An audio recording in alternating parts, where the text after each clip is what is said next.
गीत गाया तो एक गीत की आवाज गुफा के अंदर प्रवेश करती है। और गुफा के अंदर जब बच्चों ने सुना मेरे भाई, तो यह आवाज सुनकर के बच्चे मन मुग्ध हो गए। उनको ये आवाज बड़ी अच्छी लगी। सभी बच्चे गुफा के अंदर इस आवाज को ढूंढने लगे। बोले इतनी सुंदर ये आवाज कहां से आ रही है, चलो बोले इस आवाज को ढूंढते हैं। अब ये बच्चे गुफा के अंदर इकट्ठे हो गए और इस आवाज को ढूंढ रहे हैं। अब आवाज मिलेगी क्या? अब गुफा के अंदर कभी इधर को जाके देखते हैं, कभी इधर को जाके देखते हैं, लेकिन आवाज का पता नहीं चला। धीरे धीरे ये बच्चे इकट्ठे होकर दरवाजा के किनारे आ गए जहां पर पत्थर रखा हुआ था। और उसी पत्थर के बाहर तरफ हीरा सूखा बैठ करके गीत गा रहा था और अपने बाजा बजा रहा था। अब बाहर तरफ हीरा सूखा दादा बैठा है और पत्थर के अंदर तरफ किनारे में 33 ही बच्चे आके खड़े हो गए। जैसे ये पत्थर के किनारे आए तो इनको और तेज आवाज आने लगी। अब बच्चे कहने लगे, बोले ऐसा लग रहा है कि आवाज इसी पत्थर से आ रही है। अब इनको ये पता नहीं था कि बाहर तरफ कोई बैठ के गा रहा है। तो बोले क्या करें?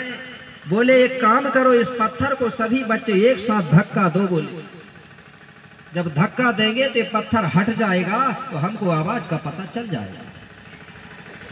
मेरे भाई सभी बच्चे अंदर से एक साथ मिलकर के उस पत्थर को धक्का देने के लिए ऐसा हाथ को सभी लोगों ने लगाए। और बाहर तरफ दादा हीरा सूखा बैठा है। हुआ क्या कि उसी समय वो पत्थर लुढ़का। बड़े जोर से बच्चों ने धक्का दिया कि उसी समय वो पत्थर लुढ़का और छाई है घोर आवाज। और उस हीरा सूखा ने तभी आज दिया प्राणों को त्यागो। मेरे भाई बड़ा धोखा हो गया। बच्चों ने जब पत्थर को धक्का दिया तो पत्थर बाहर की तरफ बड़े जोर से लुढ़क गया, ढड़क गया। और बाहर तरफ हीरा सूखा दादा किंगरी बजा रहा था, गीत गा रहा था। मेरे भाई उसी पत्थर के नीचे हीरा सूखा दादा दब गया और अपने प्राणों को त्याग दिया। जैसे ही पत्थर अलग हुआ तो 33 बच्चे एक के बाद एक गुफा से बाहर आ गए। बाहर आके देखे तो गुफा के दरवाजा के किनारे में लिंगो और जंगो दोनों खड़े हुए थे। 33 बच्चे लिंगो जंगो से पूछने लगे, बोले थोड़ी देर पहले बड़ी सुंदर मीठी आवाज में गीत गायन कौन कर रहा था? अब लिंगो जंगो क्या बताते? उन्होंने तो देख लिया था जो गीत गा रहा था वो तो पत्थर के नीचे दब कर प्राण त्याग दिया। जब बच्चे बार बार पूछने लगे तो लिंगो जंगो के आंखों में आंसू आ गए। लिंगो जंगो कहने लगे, बेटा जो किंगड़ी बजा रहा था और बड़ी मीठी सुंदर आवाज में गीत गायन कर रहा था वो धन्य गांव का रहने वाला हीरा सूखा पटारी दादा था। बोले अभी कहाँ है वो? बोले बेटा अब बताएं तो क्या बताएं? बोले क्यों? बोले बेटा वो यहाँ बैठ करके किंगड़ी बजा रहा था और तुमने अंदर से पत्थर को धक्का दिया तो पत्थर उसी के ऊपर चला गया। उस पत्थर के नीचे दब करके उसने अपने प्राण त्याग दिए, उसकी मृत्यु हो गई बेटा। ये बात सुनकर के 33 बच्चों की आंखों में आंसू आ गए। बच्चे रोने लगे, कहने लगे जिसने गीत गा के हमको गुफा से निकाला और वही हमारे हाथों से मर गया। हमारे हाथों से बड़ा अनर्थ काम हो गया। बच्चे रोने लगे, पछताने लगे, लेकिन अब क्या करें मेरे भाई, जो होनहार था वो हो गया। अब 33 बच्चे समझा रहे हो, 33 कोट बच्चों को लिंगो और जंगो समझा रहे हैं। बच्चे रो रहे हैं। बहुत देर हो गई मेरे भाई। कुछ समय के बाद में शंभू और गौरा बाबा कहने लगे, बोले चलो चल के पता तो करते हैं कि लिंगो जंगो ने बच्चों को निकाले कि नहीं। अब शंभू और गौरा ये पता करने के लिए घूमते हुए वहां पहुंचे जहां लिंगो जंगो और बच्चे थे। देखे तो 33 बच्चे रो रहे थे, लिंगो जंगो समझा रहे थे। शंभू कहने लगे हुआ क्या? बोले लिंगो जंगो ने पूरा हाल चाल बताया। शंभू और गौरा को भी दुख हुआ, लेकिन अब होनहार हो गई, अब करें तो क्या करें? अगर पीछे की बात को बार बार सोचेंगे तो सिर्फ पछतावा के सिवा कुछ नहीं मिलेगा।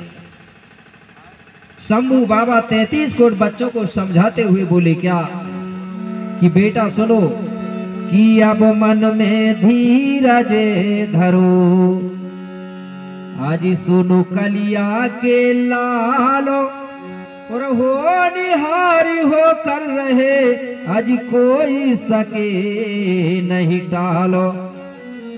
बोले बेटा, जो होनहार थी, जो होनी थी वो हो गई, अब रोने गाने से काम नहीं चलेगा। पुरानी बात को छोड़ो और अपने मन में धीर धारण करो बेटा।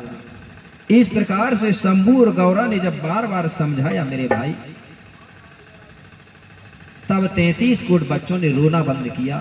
इसके बाद लिंगो जंगो से कहने लगे, कौन? बाबा शंभू बोले, लिंगो जंगो बेटा सुनो, ये बच्चे 12 वर्ष हो गए ये गुफा में बंद थे, 12 वर्ष तक इनके बाल नहीं कटे हैं। देखो इनके कितने लंबे लंबे बाल हो गए, नाखून देखो, इन्होंने नहाया भी नहीं है। इसलिए सबसे पहले इन बच्चों को कोई अच्छी नदियां ले जाओ, सबसे पहले इनके बाल काटो, इनके नाखून काटो, इनको नहलाओ धुलाओ और बढ़िया इनको अच्छे अच्छे रंग से सजा करके और इनको बेटा पुनेम की दीक्षा दो, गोंडी धर्म संस्कृति के बारे में बताओ। लिंगो जंगो कहने लगे, ठीक है बाबा, आपकी आदेश, आपकी आज्ञा का पालन होगा। तुरंत 33 कोट बच्चों को वहां से लेके लिंगो जंगो कहां पहुंचे? नदी ले गए नहलाने के लिए। कौन सी नदी? जिस नदी को आपने देखा भी होगा, सुना होगा, जिसको सोन नदी बोला जाता है, उसी नदी में इन्हों को ले गया गया और 33 बच्चों को बढ़िया साफ सफाई किया गया, नहलाया धुलाया। नहला धुलाने के बाद फिर लिंगो जंगो ने क्या किया? 33 बच्चों को लेके एक सेमर के पेड़ के नीचे पहुंचे। अब सेमर के पेड़ के नीचे क्या करते हैं? पढ़ाने के लिए पंक्ति बना के बिठालते हैं। पहले हमारे जो गुरु होते थे वो सेमर के पेड़ के नीचे ही पढ़ाया करते थे। क्यों? उस समय स्कूल नहीं थे, कॉलेज नहीं थे, ये बिल्डिंगें नहीं थी। हमारे जो गुरु होते थे वो सेमर के पेड़ के नीचे पढ़ाते थे। उसी को हम स्कूल नहीं बोलते थे, क्या बोलते थे मालूम है किसी को? गोठुल बोलते थे। गोंडी में क्या बोलते थे जो पढ़ाने का शिक्षा केंद्र को? गोठुल। उसी गोठुल से ही दूसरे लोगों ने क्या बना लिया? गोठुल से बना लिया गुरुकुल। अब गुरुकुल बोलने लगे, लेकिन बना कहां से गुरुकुल? गोठुल से ही बना। बहुत सी ऐसी चीज है जो गोंडी चीज से ही दूसरों ने नकल करके उसको बनाया है। सबसे पहले रायतार जंगोदाई का अनाथ आश्रम बनाया। उस अनाथ आश्रम को देख करके लोगों ने ढेर सारे आश्रम बना लिए। लेकिन हर चीज अगर शुरुआत करने वाला मुख्य अगर शुरुआत का जो वैज्ञानिक है तो गोंड ही है। आप लोग कहेंगे नहीं मानेंगे, मैं बता, हर चीज गोंडों ने खोज किया है, उसी का सिर्फ लोगों ने परिवर्तन किया है, नकल करके बनाया है, उसी को लोग वैज्ञानिक कहते हैं। और जो मेन वैज्ञानिक उसको बोलते नहीं कि कौन वैज्ञानिक। गोंड है मैं मुख्य वैज्ञानिक, ठीक है ना। हर चीज की खोज गोंड ने किया, आगे की खोज गोंड ने किया, मंत्र से नहीं किया गोंड ने। नहीं तो आप लोग मंत्र तंत्र के चक्कर में ज्यादा रहते हो, मुझे मालूम है। सबसे ज्यादा इधर के लोगों को भूत प्रेत यंत्र तंत्र का सबसे ज्यादा डर है। जब तक इनके चक्कर में रहोगे तो कभी आप सफल नहीं होगे। जो डरता है वही इन चीजों से जल्दी मरता है, ठीक है ना। मंत्र से किसी ने आग प्रकट नहीं किया है। अगर कोई कर लेता होगा तो मुझे करके बता दो तो मान लूंगा, लेकिन कोई केमिकल कोई प्रयोग नहीं करने, सिर्फ मंत्र पढ़ के कर सकता है कोई? क्या कोई नहीं कर सकता। एक मंत्र का बहाना लेता है और उसमें कई केमिकल मिला के काम करता है, ठीक है ना। और आग प्रकट किया है गोंडों ने तो सिर्फ पत्थर से पत्थर टकरा के किया है। जंगल में रहते थे ना, पत्थर से पत्थर टकराया, उसका परिवर्तन हुआ तो लोहा से पत्थर टकराया जिसको चकमक बोलते थे, उसका परिवर्तन हुआ तो आज माचिस हुई। अगर मंत्र से आग पैदा होती तो कोई ना कोई बहुत ढेर सारे लोग सीख जाते आग पैदा करने का मंत्र। सीखा है किसी ने क्या अभी तक? तो मेरे भाई, हमारे जो गोंड लोग थे विज्ञान को मानते थे। इसी बीच में हमारे सम्मानी ग्राम दादर से हैं, पतेरा टोला से